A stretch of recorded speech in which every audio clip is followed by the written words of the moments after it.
Power वाली companies को लेकर भी फिर से बज़ है मार्केट के अंदर। आईएक्स बताने के लिए सफिशिएंट है ये।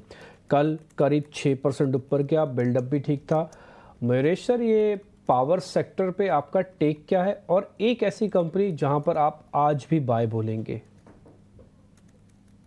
पॉजिटिव रहेगा क्योंकि आई थिंक जितनी भी अटकलें लग रही है, मुझे लगता है आई थिंक जो एक्सेलरेटेड केपेक्स रहेगा for the sector as whole will only keep on increasing, क्योंकि जो टारगेट सेटिंग है 500 गीगावाट की in terms of renewable capacity, ये काफी आई थिंक एक प्लान्ड वे में टारगेटिंग की है।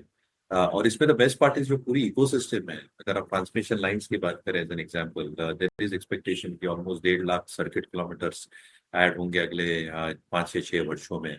ट्रांसफॉर्मर्स की capacity almost 1.25 lakh MVA add हो सकती है अगले 5 या 6 वर्षों में। मेगावाट गीगावाट से लेके 180 गीगावाट तक बढ़ने की उम्मीद हम लगाए बैठे हैं। और जो इंसेंटिव्स आ रहे हैं और pricing in terms of hydro projects हो या इवन सोलार को लेके जो अटकलें लग रही है in terms of PLI schemes for backward integration, as an example for making solar modules as well as solar cells, I think steps in the right direction है, क्योंकि चाइना का एक बहुत बड़ा डोमिनेंस है ये स्पेस में। ऑब्वियसली ट्रम्प साहब की जो आई थिंक एक रणनीति है in terms of getting out of wind energy as an example, या जो उनकी एक्ट है यूएस में in terms of giving incentives to solar modules and panels, उन्होंने वो थोड़ी स्थगित करके रखी है। इसका क्या इम्प्लीकेशन आता है ओवरऑल ग्रोथ पे for the sector as a whole outside the US, ये भी देखना पड़ेगा, क्योंकि exports to US might probably get hampered to a large extent because of that as well.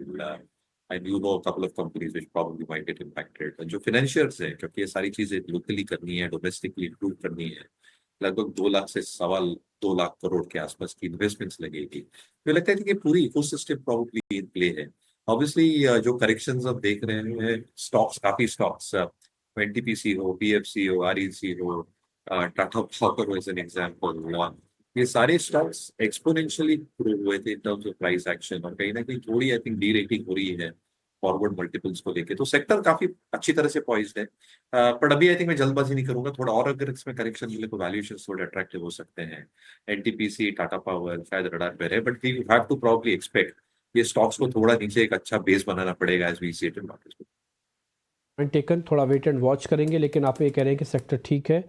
और दूसरा, आप एनटीपीसी, टाटा पावर जैसे कुछ शेयर्स का नाम ले रहे हैं, तो मैं समझ सकता हूँ कि आपकी ये लिस्ट में है, वॉच लिस्ट में है।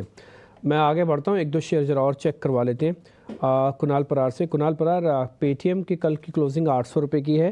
क्या करोगे आप 800 रुपये में? बाय करोगे, सेल करोगे, अवॉइड करोगे?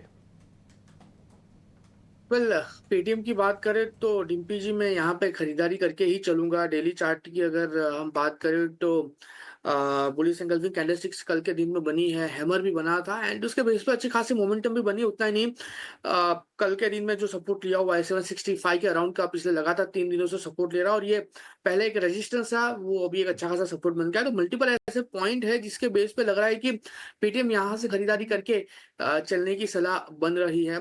लोअर लेवल पे जो एसएल आएगा, एसएल थोड़ा सा बढ़ाएगा क्योंकि एसएल हमें लो का ही रखना पड़ेगा। 765 का है, 808 के अराउंड का क्लोजिंग है, आप 808 के अराउंड खरीदिए।